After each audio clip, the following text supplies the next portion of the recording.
Hello, नमस्कार, आदाब, सत श्री अकाल और अस्सलाम वालेकुम। मैं हूं मोहम्मद अहमद काज़मी, लेकर आया हूं आपका पसंदीदा कार्यक्रम आपके रूबरू। इस कार्यक्रम में हम खबरों को बहुत अंदर तक समझने समझाने की कोशिश करते हैं और जानकार लोगों से आपकी मुलाकात कराते हैं, आपके रूबरू कराते हैं। अभी कंगना रनावत का एक इशू ऐसा है जैसे गोदी मीडिया 24 घंटे उसी पर टाइम गुजार रहा है और ऐसा लगता है कि पूरे देश की जनता को सिर्फ कंगना रनावत की फिक्र है या महाराष्ट्र ही सिर्फ एक एक मकान के गिरने या बनने से पूरा देश जो है वो बस उसी पर टिका हुआ है। ये मीडिया की, बल्कि गोदी मीडिया जब से हुआ है तब से नॉन इश्यूज पर बातें करते रहना 24 घंटे और देश की जनता को बिजी रखना, उनकी भूख, उनकी बेरोजगारी और कारोबार की का खात्मा, ये सब आप भूले रहें, एक नशे में बैठे रहें और बिल्कुल जैसे नशेड़ी होता है कि कभी होश में आया तो वो बेतुकी इधर उधर की ही बातें करता है। तकरीबन इसी तरह से गोदी मीडिया मुसलसल नशा देने का काम कर रहा है। और इसके अलावा कभी हिंदू मुसलमान, कभी इंडिया पाकिस्तान, ये सब उसके बाद अब हमारी हालत ये हो गई है कि हम कभी रेहा चक्रवर्ती वाले इशू पर उलझे रहते हैं, सुशांत सिंह राजपूत की मौत के बारे में, वो मर्डर था या सुसाइड, और अब कंगना रनावत का मकान जो है पूरे देश के लिए बहुत बड़ा इशू बना करके पेश किया जा रहा है। मेरे साथ आज खास मेहमान हैं अविनाश काकड़े जी, जो महाराष्ट्र के नागपुर शहर में, जो मुंबई के बाद बड़ा शहर है और पॉलिटिकल मीनिंग भी है। एक जमाने में ये राजधानी भी रही है नागपुर, तो वहां से बहुत सी चीजें, नागपुर के साथ कई चीजें जुड़ी हुई हैं। आरएसएस का हेडक्वार्टर वहां पर है और दूसरे लोग भी, अविनाश काकड़े जैसे लोग भी, गांधीवादी लोग भी वहां पर रहते हैं। अविनाश काकड़े जी, आप बताइए कि ये आखिर क्या तमाशा है जो कंगना रनावत पर हम 24 घंटे की टीआरपी के लिए एक एक अजीब ऐसे सवाल में पूरे देश को उलझाया हुआ है जिसके हल होने या हल ना होने से हमें आपको कोई असर पड़ने वाला नहीं। आप इसे कैसे देख रहे हैं? ये नमस्कार। देखो, ये बीजेपी वारांगना और वीरांगना में फर्क समझती है। ये नाम लेते हैं वीरांगना का और काम करते हैं वारांगना का। यही काम करते हैं। इनकी अभी नई कोरोना माता पैदा हो गई है जो इनको कोरोना से मुक्ति दिलाएगी। जो कोरोना का इनके ऊपर असर है चारों तरफ से, बेरोजगारी है, रोजगार चले गए हैं, हजारों मजदूरों, करोड़ों मजदूरों का सफाया हो गया है, जीडीपी गिर गया है। इसके लिए एक नई माता मिली है उनको। उस माता का नाम है कंगना रनावत, जो गौमांस भक्षक भी है और मातृ पितृ भक्त इतनी है कि उसके माँ ने उसको बोल के भेजा था कि बीफ नहीं खाना, सब कुछ किया तो चलेगा, मुझे बीफ नहीं खाना। और वो पब्लिकली बोलती है कि माँ ने बोला था इसलिए मेरी क्यूरियोसिटी हो गई और मैंने बीफ खाया और मुझे बहुत अच्छा लगा।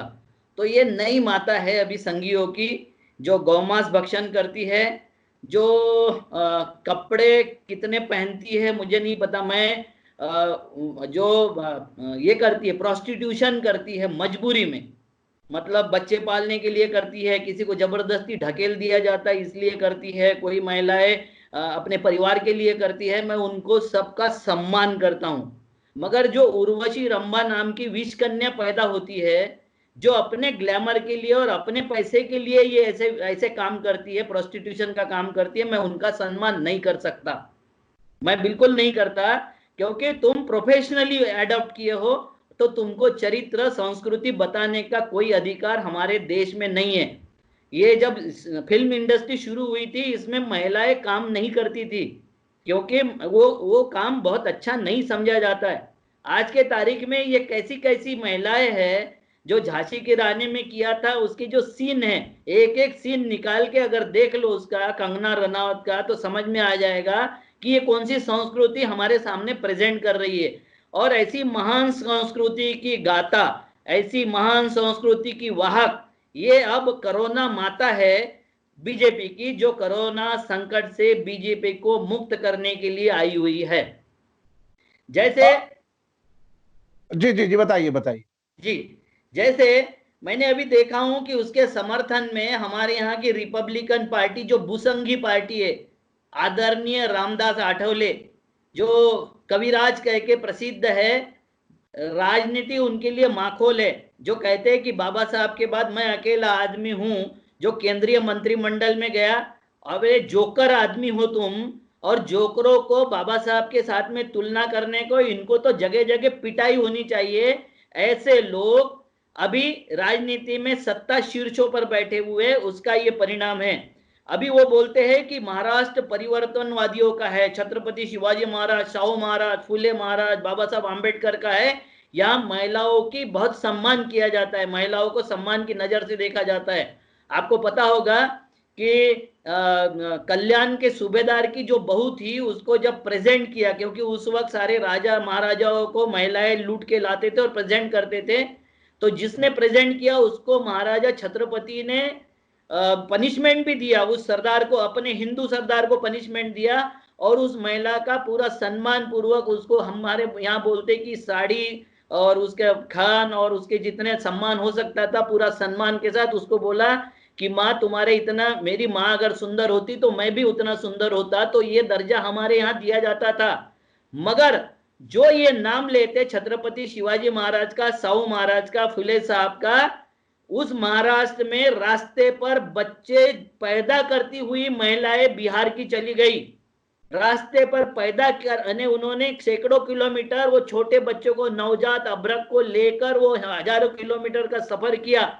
जहां रेलवे के ट्रैक पर बच्चे और माताएं मर गई, उस वक्त ये सब के सब गोदड़ी ओढ़ के अंदर मिठाई खा रहे थे। उस वक्त इनको नहीं समझ में आया कि ये महाराष्ट्र महिलाओं का सम्मान करने वाला महाराष्ट्र है। उस वक्त इनको नहीं समझ में आया कि महाराष्ट्र में महिलाओं का सम्मान, तो क्या वो महिलाएं मां नहीं थी?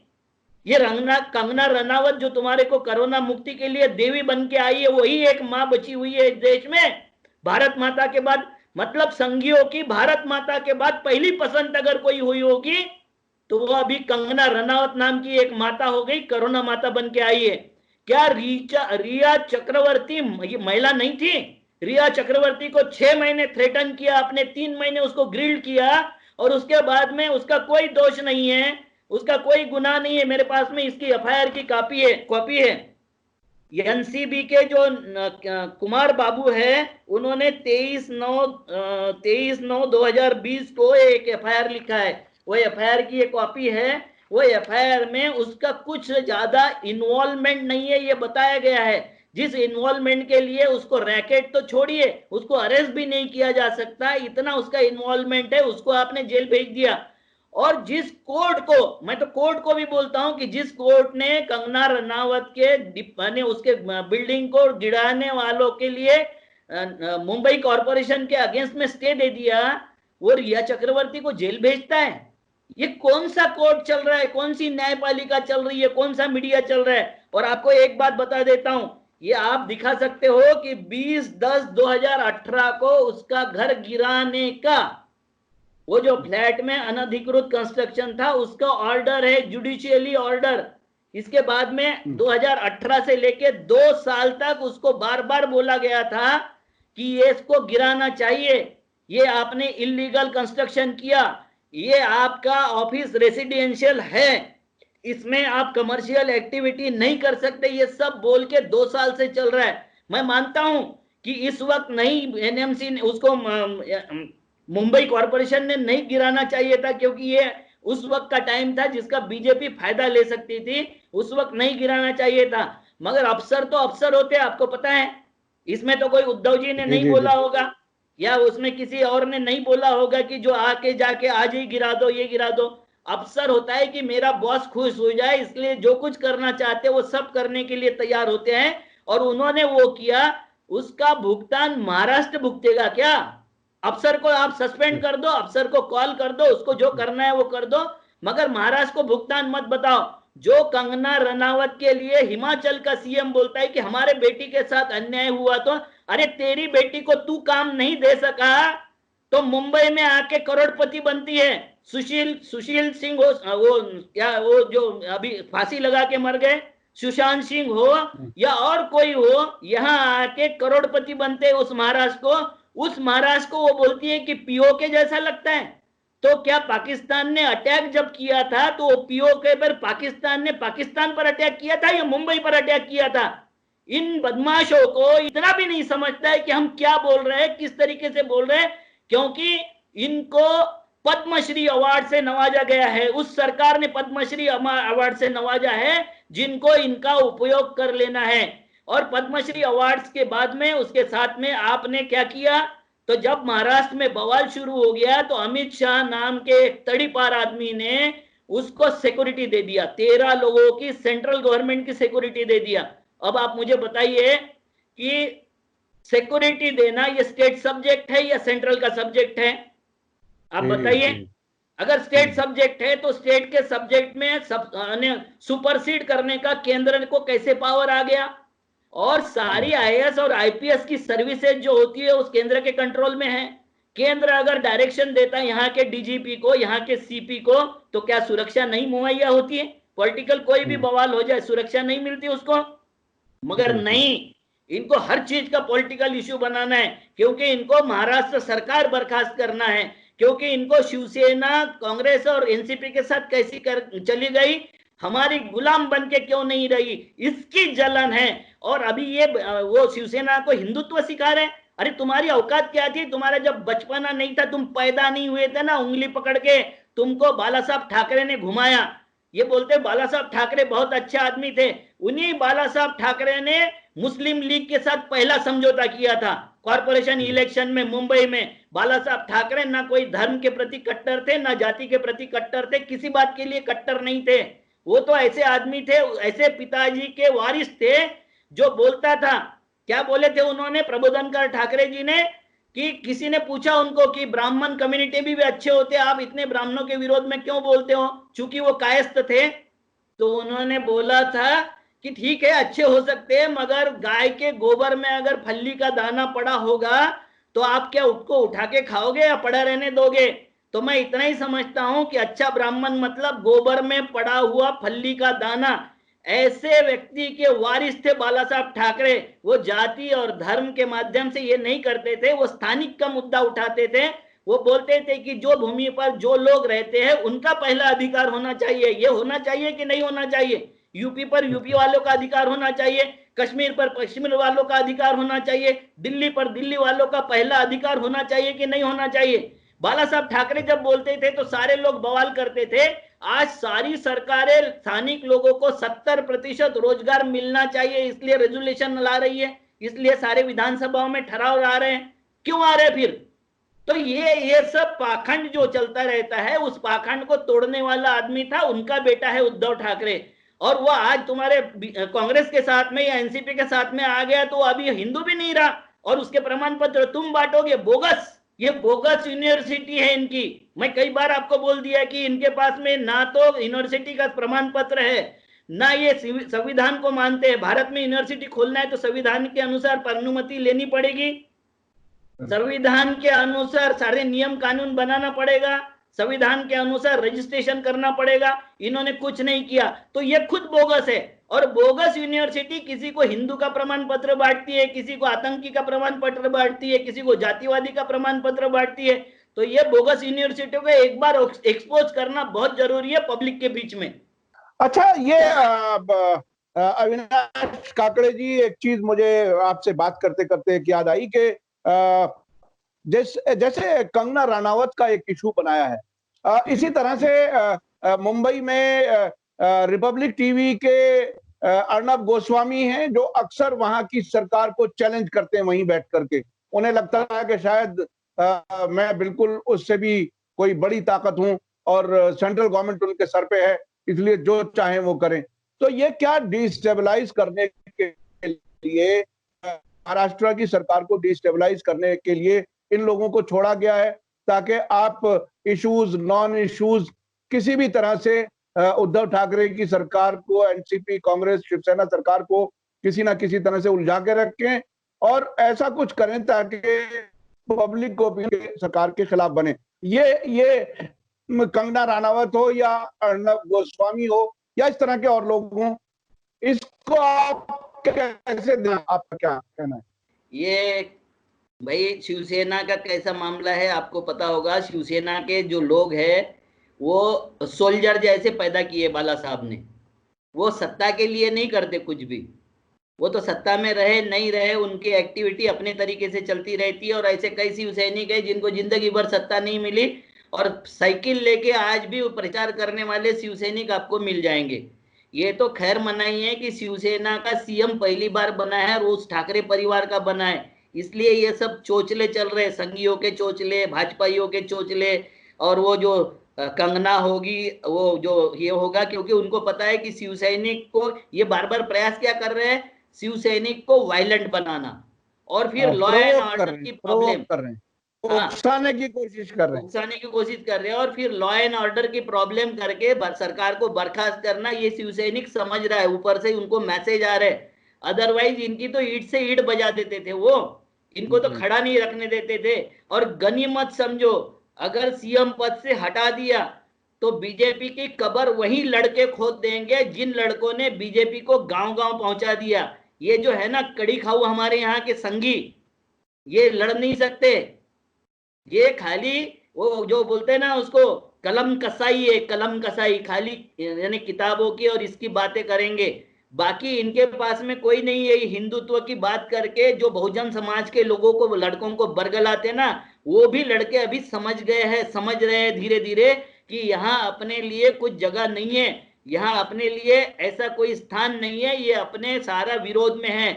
अभी जो किसान आंदोलन हो रहे उसकी रिकॉर्डिंग गोदी मीडिया पे कहीं नहीं हो रही है, कहीं दिखा नहीं रहे।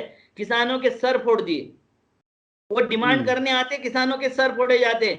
आप बताइए, वो चंद्रशेखर रावण आता है तो उसको दिल्ली में जितना चाहिए हुड़दंग करने देते हैं, जो भी आता है दिल्ली में आके हुड़दंग करने देते हैं। और किसानों को कभी दिल्ली में आने नहीं देते आफ्टर चौधरी चरण सिंह साहब के बाद। क्यों? अछूत है, किसान इस देश का अछूत है। क्योंकि किसानों के इशू पर बात नहीं करनी है, सामान्य लोगों के इशू पर बात नहीं करनी है, किसी के शिक्षा पर, रोजगार पर बात नहीं करनी है सरकारों को। इनको पता है कि अगर ये इकट्ठा हो गया और इन्होंने डिमांड पूरी कर दी है, और डिमांड पूरी करने की बात भी अगर कर दी है तो ये मानेंगे नहीं, क्यों? बहुत जिद्दी आदमी है। जो धरती का सीना चीर कर सोना पैदा करता है, वो व्यवस्था को अभी तक समझा नहीं है 70 साल में। अगर वो व्यवस्था को समझ जाएगा तो इनकी सबकी खाट खड़ी कर देगा, ये मुझे गारंटी है। तो अभी आप इसको इसको आप किस तरह से देख रहे हैं, आने वाले वक्त में और क्या होगा? ये महाराष्ट्र की सरकार गिरेगी, गिराएंगे, गिराने में क्या कामयाब हो सकेंगे? क्या एनसीपी, कांग्रेस और शिवसेना कहीं किसी तरह से किसी जाल में तो नहीं फंस जाएंगे? ये जो प्रोवोक करने की बात है जो आप कह रहे हैं, तो आने वाले वक्त में क्या, क्योंकि महाराष्ट्र को सेकुलरिज्म के दोबारा जिंदा होने के तौर पर एक नमूने के तौर पर देखा जा रहा है अभी तक। चूंकि एक कई स्टेट्स में बीजेपी ने कैसे कैसे सरकारें बनाई हैं वो हमारे आपके सबके सामने है, लेकिन बीजेपी को महाराष्ट्र में किस तरह से मुंह की खानी पड़ी है वो भी सामने है। और जो शिवसेना के साथ कांग्रेस या एनसीपी को मिलाकर के कभी नहीं देख सकते थे, वो सब हुआ है उनके लिए। तो क्या ये सरकार चली रहेगी? क्या यहाँ से दूसरे सेकुलर पार्टियों को प्रेरणा मिलती रहेगी? क्या लगता है आपको? नहीं, देखो, एनसीपी और कांग्रेस तो सत्ता नहीं गिराएंगे। और शिवसेना का आज मूड बीजेपी के साथ बहुत अच्छा नहीं है, इसलिए सरकार 5 साल चलेगी ऐसा मुझे लगता है। बहुत समाज का भी प्रेशर है, पब्लिक का भी प्रेशर है।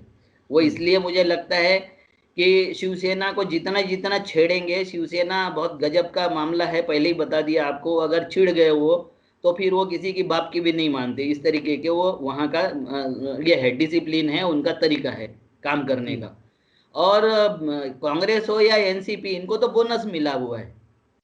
इनको कोई विरोधी पक्ष नेता पद खाली मिल सकता था एनसीपी को, तो उनको मंत्री भी मिल गए 12, उनको उप मुख्यमंत्री का पद भी मिल गया, और ये सारी चीजें जो मिली है ये सारा बोनस है। कांग्रेस को तो कुछ भी नहीं मिल सकता था, उनको भी मंत्री पद और ये सब मिले थे, इसलिए कांग्रेस और एनसीपी ये सरकार को गिराएंगे नहीं। रही बात शिवसेना की, तो शिवसेना गिरा के किसके साथ जाएगी? वो बीजेपी के साथ जाना आज पसंद नहीं कर रही। जिस तरीके से इसको लगातार छेड़ा जा रहा है, तो ये सरकार 5 साल चलेगी और उसके आगे भी चलने का अंदेशा है। इसलिए बीजेपी ने ये नौटंकी बंद कर देना चाहिए। अगर इसमें से कांग्रेस के या एनसीपी के या शिवसेना के कोई एमएलए अगर भाग भी गए बीजेपी के प्रलोभन में, तो उनको हराने के लिए ये तीनों के तीनों लोग जो होंगे, तीनों पार्टियां इकट्ठा होगी और कोई हालत में इनको जीतने ही नहीं देंगे। ये जो बताया कि इन्होंने किया ना, मध्य प्रदेश में अभी बोल रहे कर्नाटक में हम जीत गए, मध्य प्रदेश जीतेंगे, महाराष्ट्र में ये ख्वाब भी ना देखें। अगर दोबारा इलेक्शन हो गए तो इनकी कोई औकात नहीं बचेगी महाराष्ट्र में, इतना पक्का समझ लो। क्योंकि यहाँ मोदी के नाम से वोट मिला था, फडणवीस के नाम से वोट नहीं मिला था। यहाँ के तो खड़से और मुंडे और ये जो बीजेपी के लोग हैं ना, जो दुखी है, 52 कुएं, यही इनकी कब्र खोद देंगे बीजेपी की। वो उसके बारे में निश्चिंत रहिए, ये कुछ होने वाला नहीं है। मगर हाँ, एक डर है, ये अगर बार बार चिढ़ाते रहे शिव सैनिकों को, तो एक दिन शिव सैनिक अगर वायलेंट हो गया तो इनकी खाट खड़ी कर देगा, इनका तोड़फोड़ शुरू कर देगा, और उसके बाद इनको अवसर मिल जाएगा महाराष्ट्र में राष्ट्रपति शासन लगाने का। इसलिए सारे लोग आह्वान कर रहे हैं शिव सैनिकों के साथ में कि आप शांत रहिए, आप शांत रहिए। बार बार उसको समझाया जा रहा है शिव सैनिक को कि आप हिंदू नहीं हो, आप अभी मुसलमानों के साथ चले गए। मैं बार बार बता रहा हूं, बाला साहब ठाकरे ने पहला गठबंधन मुस्लिम लीग के साथ किया था। अपना वजूद जिंदा रखना, अपनी राजनीति करना, ये बाला साहब जानते थे अच्छे ढंग से। कोई उनको प्रमाण पत्र देने का प्रयास न करे, और खासकर संघी तो बिल्कुल उनको प्रमाण पत्र न दे, नहीं तो प्रमाण पत्र की पुंगली बन के वो घुसेड़ देंगे। इतना भक्का ध्यान में रखना चाहिए आरएसएस को कि ये छेड़छाड़ आपको बहुत महंगी पड़ सकती है। महाराष्ट्र के विदर्भ में जैसा आरएसएस का मुख्यालय है, यहाँ रिपब्लिकन का भी मुख्यालय है। बाबा साहब आंबेडकर ने यहीं से धर्मांतरण की शुरुआत की थी। यहाँ मराठा सेवा संघ जिसने दंगा मुक्त महाराष्ट्र किया, उस मराठा सेवा संघ का भी मुख्यालय नागपुर में ही है। ये विचारों के लिए बहुत ही फर्टाइल भूमि है, और ये फर्टाइल भूमि से विचारों की लड़ाई हम लड़ते रहते हैं और लड़ते रहेंगे। आप निश्चिंत रहिए। विनोबा भावे जी ने कहा था गांधी हत्या के बाद कि ये विश्ववल्ली यहाँ पैदा हुई है, यहीं के लोगों को इसको दफन करना पड़ेगा, इसकी जड़ें काटनी पड़ेगी। उसके लिए हम लोग प्रयास कर रहे हैं, आप लोगों का सहयोग चाहिए। बहुत बहुत शुक्रिया अविनाश काकड़े जी, आपने बहुत कम वक्त में बहुत सी चीजें कही, कुछ तकनीकी वजह से कुछ। अभी कंगना रनावत कश्मीरी पंडितों की भी नेता हो गई है, तो कश्मीरी पंडितों को अब क्या करना चाहिए देख लीजिए। उसके लिए ये वारांगना जो है वो नेतृत्व करेगी। अब डूब मरना चाहिए कश्मीरी पंडितों को, क्योंकि वारांगना। अच्छा, मैं आपसे ये जो वारांगना और वीरांगना का फर्क है वो जरा सादा जबान में एक बार बता दीजिए, क्योंकि हमारे देखने वाले विदेशों में भी हैं जिनको हिंदी नहीं आती। थोड़ा सा उसे बता दीजिए। मैं उस वक्त सोच रहा था, लेकिन आप क्योंकि बात लंबी वो हो रही थी तो मुझे लगा कि डिस्टर्ब करना करूं बीच में। मैं अपने दर्शकों को, खासतौर पे जो लोग हिंदी नहीं जानते इतनी गहराई से, वो समझने के लिए आप खुद ही बता दीजिए, वीरांगना और वारांगना का क्या फर्क है जो आपने शुरू में कहा। वीरांगना है माँ जिजाऊ, वीरांगना है झांसी की रानी, वीरांगना है तारा रानी, वीरांगना है जो लड़ती है महिलाएं अपने हक और हकूक के लिए, अपने अधिकारों के लिए। मैं 1857 में योगदान के लिए झांसी की रानी को क्रेडिट नहीं देता, मगर अपने बच्चे की लड़ाई, अपने सल्तनत की लड़ाई के लिए वो फ्रंट पर आई और लड़ाई की उन्होंने लड़ती रही। ये वीरांगना है। और उर्वशी, रंभा जैसी नाग कन्या, विष कन्या जो होती है वो वारांगना होती है, वारांगना, जिनका उपयोग दूसरे को भुलाने के लिए। आपने देखा होगा हनी ट्रैप, तो हनी ट्रैप की जो इंस्ट्रूमेंट होती है वो है वारांगना, उसको कहते हैं वारांगना। और जो लड़ती है, जो अपने वजूद के लिए लड़ती है, जो किसी बात में सरेंडर नहीं करती, वो वीरांगना, जो वीर गति को प्राप्त होती है, ये वारांगना है। और ये वारांगना ही रहेगी। इन्होंने संस्कृति और सभ्यता ना सिखाए तो बेहतर है, नहीं तो इनके कपड़े इन्होंने ही खोले हुए हैं, हमको खोलने की जरूरत नहीं है। जी, आपने ये बहुत ही अहम बात बताई, और आपने ये भी बताया कि जो ये वारांगना है कंगना रनावत जिसके बारे में आपने बताया, वो बीफ खाती है, यानी गाय का गोश्त भी खाती है, गाय की का मांस भी खाती है।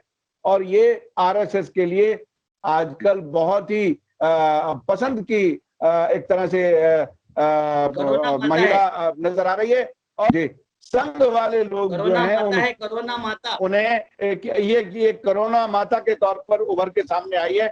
बहरहाल सियासत में क्या क्या लोग रंग बदलते हैं और क्या क्या किस वक्त कैसे पलटी खा जाए और कौन सी चाल चल जाए वो, और कब रंग बदल दें पॉलिटिकल लोग, वो सब इस सब में नजर आ रहा है। मैं अपने दर्शकों को बताऊंगा कि अविनाश काकड़े जी बहुत ही बारीकी से चीजें समझाते हैं और हमारे दर्शक भी आपको काफी पसंद करते हैं। इसी के साथ मुझे दीजिए इजाजत। आपका बहुत बहुत शुक्रिया काकड़े जी। इसी के साथ मुझे दीजिए इजाजत। धन्यवाद, शुक्रिया। जय भारत, जय हिंद। नमस्कार। मीडिया स्टार वर्ल्ड के और वीडियो देखने के लिए हमारे चैनल को सब्सक्राइब करें और सीधे नोटिफिकेशन पाने के लिए बेल आइकन दबाएं। और अगर हमारी खबर सच्ची और अच्छी लगे तो अपने व्हाट्सएप, इंस्टाग्राम, फेसबुक और ट्विटर अकाउंट पर ज़रूर शेयर करें।